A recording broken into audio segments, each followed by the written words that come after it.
ඔයා කැම්පස් එකට ජයවර්ධනපුර විශ්වවිද්‍යාලයට යනකොට ඔයාට මේ යන්න දොරවල් තුනක් තියෙනවා. ඒ කියන්නේ දොරවල් ගොඩක් තියෙනවා. ප්‍රධාන වශයෙන් ඔබ කැම්පස් එකට යන්න හැකි ළමයෙක්ද නොහැකි ළමයෙක්ද කියලා තීරණය කරන ප්‍රධාන කවුරු තුනක් තියෙනවා. මම ඒ තුන නිකන් මෙතනින් අදින්න. ඔන්න බලන්න. මේ තියෙන එක දොරක්. හරි. මේ තියෙන තවත් දොරක්. මේ තියෙන තවත් දොරක්. හරි. ඔබට කැම්පස් එකට යා හැකිද නොහැකිද කියලා තීරණය කරන්න මේ ගේට් එක ගාව කවුරු හරි කෙනෙක් ඉන්නවා කියලා හිතන්නකෝ. හරි. කවුරු හරි කෙනෙක් ඉන්නවා. මේ දොරෙන් ඔබට යන්න හැකියාව ලැබෙන්නේ ළමයි. මේ දොරෙන් ඔබට යන්න හැකියාව ලැබෙන්නේ ET කරොත් විතරයි. ET කරොත් විතරයි. මේ දොරෙන් ඔබට යන්න හැකියාව ලැබෙන්නේ BST කරොත් විතරයි. තවත් දොරක් තියෙනවා. ඒකෙන් ඔයාලට යන්න හැකියාව තියෙන්නේ ICT කරොත් විතරයි. අන්න එහෙම දොරවල් තුනක් තියෙනවා. දැන් ඔයා අහන්න එපා ඇග්‍රී වලට තියෙනවද? ව්‍යාපාරාධිනේ තියෙනවද? ඒවට සමහර තැන් තියෙනවා. තව පොඩ්ඩක් යනවා. මම මේ කියන්නේ ජපුර ගැන.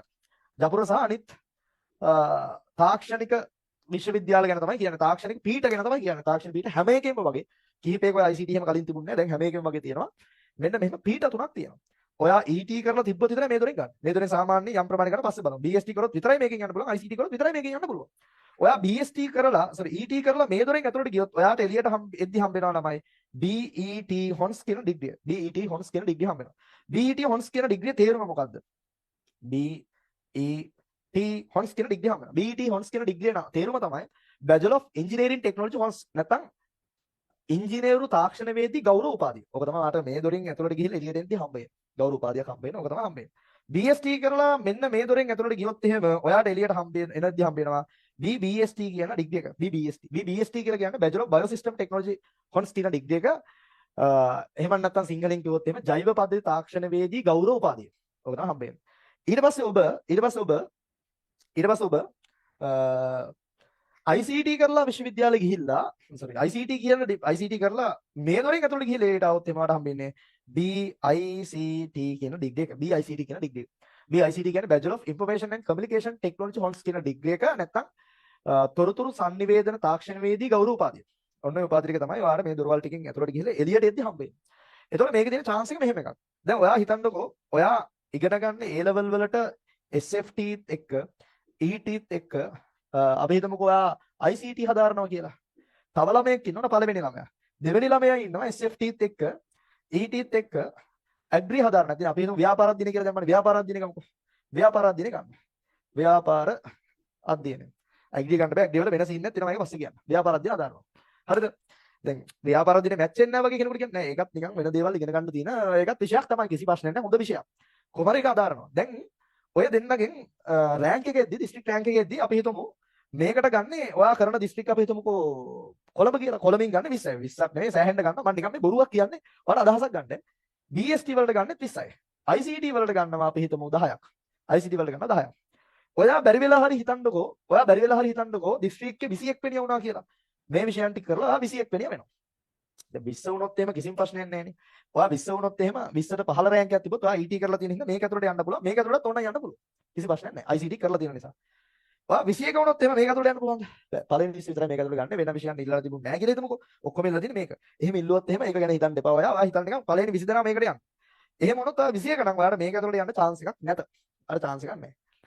හැබැයි සමහරලාට මේ ඇතුළට යන්න පුළුවන් ළමයි මේක ඉල්ලනවා. එතකොට යන්න chance එකක් තියෙනවා. ඒක ගැන හිතන්න එපා කියලා මං කිව්වේ. 20 දෙනා යනවා 21 වුණොත් එහෙම ඔයාට යන්න chance එකක් නැහැ. ඔයාට යන්න chance එකක් නැහැ. අර එහෙම ඉල්ලුවත් එහෙම chance එකක් තමයි තියෙන්නේ. chance එකක් නැහැ. හැබැයි ඔයා 21 වුණාට ඔයා ICT කරලා තියෙන නිසා ඔයා ICT කරලා දෙනවා. ඔයා ICT කරලා තියෙන නිසා ළමයි ඔයාට මේක ඇතුළට යන්න පුළුවන්. ඔයාට ICT කරලා තියෙන නිසා ඔයාට මේක ඇතුළට මෙතන BST කරලා තිබ්බ කියන්නකෝ. BST කරලා තිබ්බ කියන්නකෝ. ඒත් ප්‍රශ්නයක් නැහැ ICT කරලා තිබ්බොත් මේක ඇතුළට යන්න පුළුවන්. ප්‍රශ්නයක් නැහැ වට යන්න පුළුවන්.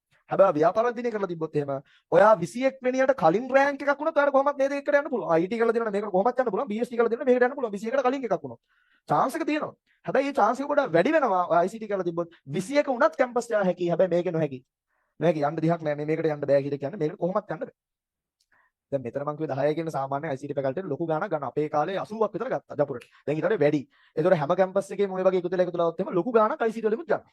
ඒතකොට ආ ICT කරන එකේ chance කිහිපයක් තියෙනවා. පළවෙනි chance එක තමයි ළමයි ICT කරන එකේ. පළවෙනි chance එක තමයි ICT කරන එකේ. ඔයාලට විශ්වවිද්‍යාලය යාමේ හැකියාව වැඩි වෙනවා. chance එක වැඩි වෙනවා. ඒ කියන්නේ ඔයාගේ රෑන්ක් එක පස්සේ ඉබ්බ තාර යන්න පුළුවන්. chance එක වැඩි වෙනවා. දෙවෙනි වාසිය තමයි දැන් මේක ඇත්ත කරුණු කියන්න බෑ ඔයාලට. ඇත්ත කරුණු කියන්න ඕන. දැනට ටෙක්නොලොජි කරලා එළියට ආපු කට්ටිය ඉන්නේ බැච් කිහිපයක්. 3ක් විතර වගේ තමයි ඉන්නේ. එතකොට ඒ ආපු කට්ටියගෙන් දැන් මගේ සීනියර් බැච් එකේ ඉන්නවා, අපේ බැච් එකේ යාළුවෝ ඉන්නවා, ජූනියර් බැච් වල ළමයි ඉන්නවා. ඒ කට්ටියත් එක්ක කතා බහ කරනකොට යාළුවා ඉන්න තැන් බැලුවාම අර බහුතරයක් දෙනා ET කරත් BST මේ වගේ එළියට එන ජොබ් කරන හොඳ ඒවා ලක්ෂ ගණන් පඩි ගන්න ඉන්නවා. වගේ ගන්නයි ඉන්නවා IT වල ඔය ඉංජිනේර කියන පෝස්ට් එකේ වැඩ කරන මගේ යාළුවෝ කිහිප දෙනෙක් එමත් ඉන්නවා. එයාලගේ ස්කිල් එකේ එයාලා ගිහිලා තියෙන ඒ තැන් වල. ඒ වුණාට බහුතරයක් දෙනා ICT ඩිපාර්ට්මන්ට් එකකින් එළියට ආපු කට්ටිය සාමාන්‍ය පිටරට කම්පැනි වල software engineering විදිහට වැඩ කරන අය ගොඩක් ඉන්නවා. සාමාන්‍ය ලොකු පඩියක් ගන්න. ලක්ෂ 5 වගේ ගන්න අය. ඊට වඩා ගන්න අයත් ඉන්නවා. ඊට වඩා ලක්ෂ 6-7 ගන්න අයත් ඉන්නවා. අපේ සීනියර් බෙජ් එකේ කට්ටිය එහෙම එක්ස්පීරියන්ස් එකත් එක්ක. එතකොට දැනට රැකියාව වලදපොලේ අපි හිතුවාට ET BST වලට රැකියාව ගොඩක් තියෙයි කියලා. සමහර තැන්වලදී ICT වලට රැකියාව වැඩි වෙලා තියෙනවා. හරි රැකියාව වැඩි වෙලා තියෙනවා. ඒ කියන්නේ රැකියාව ඉස්සරහට අඩු වෙන්නේ නේද හැමතැන. එහෙම කියන්න පුළුවන්. එක එක හේතු දරන්න පුළුවන්. එක එක ඒවා තරක කරලා පෙන්නන්න පුළුවන්. මම කියන්නේ දැනට තියෙන වර්තමාන තත්ත්වය. වර්තමාන තත්ත්වය බැලුවොත් ICT කරන අයට දැනට රැකියාව වැඩි ප්‍රමාණයක් ලැබිලා තියෙනවා ICT වලින් ග්‍රැජුවේට් වෙලා ආපු කට්ටිය. ඒතකොට ඒකත් දෙවෙනි හේතුව. සහ අනාගතයටත් ICT ඕන වෙනවා. ඉතින් කොහොමත්ම ICT හැම විශේෂ ශේෂ්ත්‍රයකටම ඕන වෙනවා.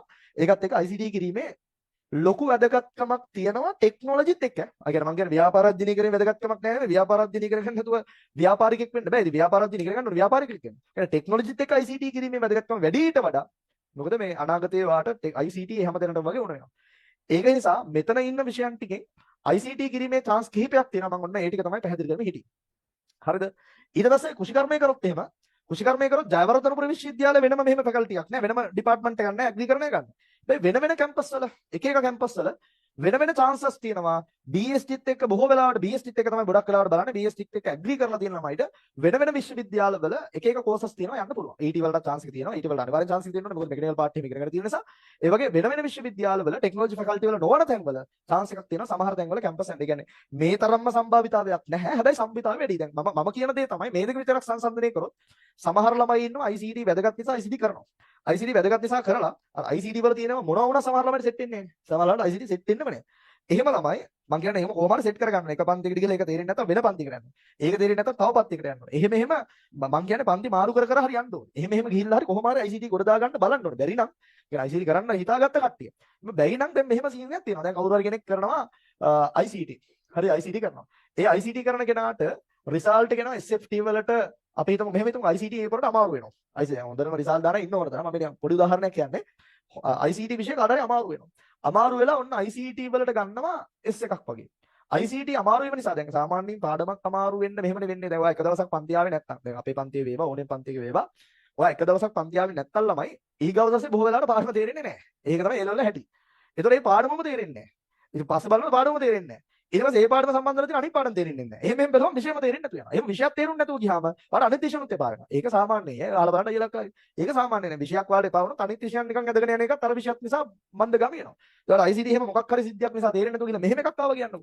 අනිත් විෂයන් දෙකටත් අපි අනිත් විෂයන් දෙක ETSFT කියලා. ETSFT වලටත් ඔයාලට BC වගේ රිසල්ට් දෙකක් එනවා. සමහරවට අර කැම්පස් යන්න බෑ. සමහරවට අර කැම්පස් යන්න බෑ. මෙහෙම රිසල්ට් වලින් කැම්පස් ගිහපු අවස්ථා තියෙනවා. සමහරවට බොහෝ වෙලාවට කැම්පස් යන්න බෑ. හැබැයි ඔයා ඒ වෙනුවට ICT වෙනුවට ඔයා අපි හිතමුකෝ ඇග්‍රී කරනවා කියලා.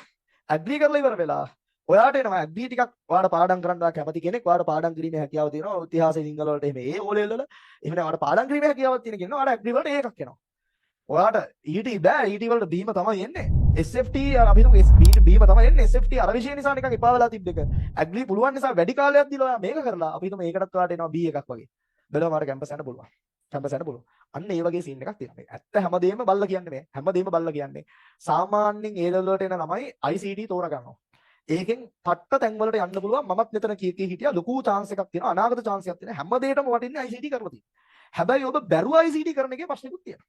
ඔයා බැරුව ICT දැන් සෙට් වෙන්නේ නැහැ. බලන්න ඕන try කරලා බලන්න ඕන. දැම්ම නෑ අනේ මට ICT සෙට් එහෙම බෑ ඉතින්. එහෙම අභියෝග බාර ගන්න බෑ. ICT වල ගිහිල්ලා පන්ති ගිහිල්ලා විෂය නිර්දේශය තුල තියෙනවා කියලා ඒවා බලලා මම try එකක් දීලා බලනවා. try එකක් දීලා බලලා ඔයාලට තේරෙනවා මේක කරගන්න බෑ කියලා. ඉතින් එනකම් ඔයාලට chance එක තියෙනවා. එහෙම බෑ වගේ නම් ඔයා වෙන විෂයක් කරන එකේ ඔයාලට සත්‍ය කැම්පස් යාමේ chance එකක් තියෙනවා. හරි ඒකෙන්ද ඔයා ඒක පෞද්ගලිකව තීරණය කරන්න ඕනේ දෙකක්. මේක වාසිය ඔක්කොම මම ඔයාලට කියලා තියෙනවා. ඒ වගේම තව සීන් එකක් තියෙනවා මේ විෂයන් අතර. සරල ගණිතය. ඕක විතරයි මම කියන්නේ. අනිත් ඒවා ගැන මම කියන්නේ නැහැ. හේතු යම් පොදු දැනුමක් දෙන්න. විෂයන් කතා කරන්නේ අනිත් ඒවා ගැන සරල ගණිතය ඔන්න චූටි පැහැදිලි කිරීමක්.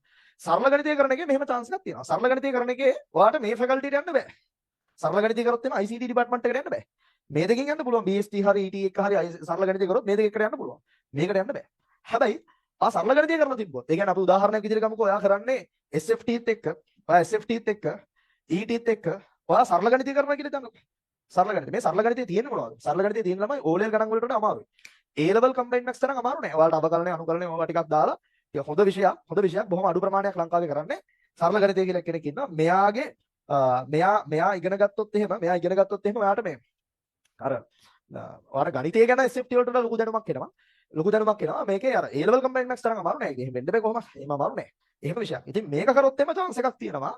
ඔයාට දැන් මම උදාහරණයකම කියන්නම්. මගෙත් එක්ක පන්ති කරන මගේ ගෝලයෙක් ඉන්නවා. දැන් මගෙත් එක්ක පන්ති කරන ගෝලයෙ ඉන්නේ මේ විෂයෙට විතරයි අතන. අනිත් විෂයන් වල තාම ගෝලිය හැදිලා නෑ. මගෙත් එක්ක පන්ති කරන මාත් පොඩිනේ. මගෙත් එක්ක ගෝලයෙක් ඉන්නවා සරල ගණිතය කරන. එයා ඉගෙන ගන්න දැනට මොරටු විශ්වවිද්‍යාලය. මොරටු විශ්වවිද්‍යාලය දැන් සෙකන්ඩ් ඉයර්. මොරටු විශ්වවිද්‍යාලය ඉගෙන ගන්න. මොරටු විශ්වවිද්‍යාලය යන්න බෑ ළමයි ටෙක්නොලොජි කරලා. ටෙක්නොලොජි කරලා මොරටු යන්න බෑ. යන්න බෑ පේරා යන්නත් බෑ මොරටු යන්නත් බෑ. ඒ දෙකට ටෙක්නොලොජි ෆැකල්ටි හදලා නෑ තාම. ඉස්සරහට හදයි. එතකොට මේ ඒ වුණාට මොරටු විශ්වවිද්‍යාලයේ සොෆ්ට්වෙයාර් පැත්තට සොෆ්ට්වෙයාර් ඉංජිනේරින් ඒ ආශ්‍රිත කෝසස් වලට A level maths එක ICT කරන ඉන්නවනේ. මේ chemistry අයින් කරලා physics maths එක ICT කරනවා. අන්නේ ළමයිට වෙනම faculty කිහිපයක් තියෙනවා. courses කිහිපයක් තියෙනවා. අන්නේ courses එකට ඔයා මේ විෂයන් තුන කරලා තිබ්බොත් යන්න පුළුවන්. මේ විෂයන් තුන කරලා තිබ්බොත් යන්න පුළුවන්. ඉතින් ඒකට ගියපු ගෝලෙක් ඉන්නවා අමල් කියලා කොළඹ දිස්ත්‍රික් දෙවනියා 2022 දැන් මොරටු විශ්වවිද්‍යාලය ඉගෙන ගන්නවා. ඉතින් මට මාර ආඩම්බරයි. මෙයා තමයි මේ දැන් සරල ගණිතය කරන ළමයි ගොඩක් ඉන්නවා ඒ වල. එක එක කට්ටිය ඉන්නවා ඉස්කෝල වල විශේෂයෙන්ම ගම්පහ පැත්තේ ඉන්නවා. ඉතින් එයාලා මට සරල ගණිතය කරනවා කියපු ගමන් මම කියන්නේ මේ අමල්ගේ නම්බර් එක දීලා මේ එයා ඔන්ලයින් ක්ලාසස් කරනවා. ඔන්ලයින් ක්ලාස් එකට ජොයින් වෙලා ප්‍රශ්න තියෙනවා මම කරන්නේ. මොකද ගුරුවරු නෑ හොයාගන්න සරල ගණිතය. සරල ගණිතය ගුරුවරු මම කරන එක ආයතනයකවත් නෑ. මේ ඔයාලට එහෙම ප්‍රශ්න තිබ්බොත් මම ඔයාලා ගෲප් එකට කොහොමත් අමල් අයියා ගැන දානවා. ඒ ගෲප් එකට ජොයින් වෙලා ඔයාලට කරගන්න පුළුවන්. ඒතකොට මේකේ තියෙන සීන් එක දැන් ඔයාලට හිතන අම්මා එහෙනම් සරල ගණිතය කරන්න හොඳයි. මැක්ස් තියෙන්නේ දැන් සරල ගණිතය මේ අයියා කරන්නත් හේතුව ගණන් තියෙන නිසා. මෙයාත් ගණන් වලට ආස කෙනෙක් ඒකයි සරල ගණිතය කරනවා. එයාත් එක්ක යාගේ බැච් එක 5 දෙනෙක් විතර ඉන්නවා මගේ යාළුවෝ. මේ මගේ ගෝලයා. එයාත් එක්ක යාගේ බැච් එක 5 දෙනෙක් විතර ඉන්නවා මගේ ගෝලයා. ඒතකොට දැන් මෙයා සරල ගණිතය තෝරගන්න හේතුව මෙයාලා ගණන් වලට ආස වෙනවා. දැන් ඔයාලට හිතන්නේ එහෙනම් ICT වලට අතර මේක හොඳයි කියලා. ඒක පොඩි සීන් එකක් තියෙනවා මෙහෙම. ඔයාට මෙතන ICT වලට යන්න chance එක තියෙනවනේ 1000ක් විතර. 1000ක විතර chance එකක් තියෙනවා. හරිද? 1000ක් ඔය ඊට වඩා වැඩි ප්‍රමාණයක් ඔයාලා කැම්පස් ඔක්කොම එකතු කරගත්තොත් එහෙම ICT වලින් ICT කරලා තිබීම මත chance එක වැඩි වෙනවා. ඔයා ඒ වෙනුවට සරල ගණිතය කරොත් මේ 1000ම chance එක නැතුව යනවා. හැබැයි මොරටු විශ්වවිද්‍යාල අර course එකේ chance එක හම්බ වෙනවා. ඒකට යන්න පුළුවන් ළමයි 30කට වගේ. මොකද maths කරන ළමයිනොත් යනවා. ඒක කොම් බැලුවා අපේ 30කට යන්නත් බෑ. අපේ 5ක් 6කට 10කට වගේ උඩරින් යන්න පුළුවන්. ඒ වගේ ගණනක් තමයි අපේ කට්ටියට යන්න පුළුවන්. ඒතකොට ඔයාලා 1000ක වගේ chance එකක් මිස් වෙලා 30ක වගේ chance එකක් හම්බ වෙනවා. සරල ගණිතය කරොත් එහෙම. සරල ගණිතය කරොත් එහෙම ඕක තමයි ඔකේ තියෙන වෙනස. හරි සරල ගණිතය කරොත් එහෙම ඒකෙත් විෂය ඉගෙන ගන්න තියෙනවා මරු විෂයක් ඉගෙන ගන්න තියෙනවා. හැබැයි ඒ කරොත් එහෙම ඔයාලා 1000ක විතර chance එකක් නැතුව ගිහලා 20 30ක විතර chance එකක් එනවා කැම්පස් යන්න. ඒ කියන්නේ ඔයාලා තව ET වලින් යන්න පුළුවන්. BST වල BST වල යන්න පුළුවන්. ඒ chances තියෙනවා. සරල ගණිතය කරනවා කියන එක අදහස මේ දෙකට යනවා කියන එක නෙවෙයිනේ. ඔයාලා සරල ගණිතය කරනවා කියන එක අදහස මොරටු අර ෆැකල්ටි එකට යනවා කියන එක. එහෙම යනවා නම් ඔයාලා තියෙන මෙහෙම chance එක. මෙහෙම chance එකක් තියෙනවා. ඔන්න මම හිතනවා ඔයාලට දැන් ඔය A level විෂයන් තෝරාගද්දී මේ විෂයන් අතර තියෙන වෙනස මේ තරමට ඔයාලට කොහෙන්වත් අඳුර ගන්න නැති වෙන්න ඇති කියලා මම මේක කියන්නේ මම ඉගෙන ගත්ත විෂය මම කැම්පස් එකේ හදාරපු මගේ ගෝලයෝ මගේ කට්ටියත් එක්ක ග්‍රැජුවේට් වෙච්ච කට්ටිය සියලුම දැනුම අත්දැකීම් එකතු කරලා කියන්නේ ඔන්න විෂයන් ගැන පැහැදිලි කරලා ඉතින් අනිත් විෂයන් කරොත් එහෙම මෙහෙම සීන් එකක් තියෙනවා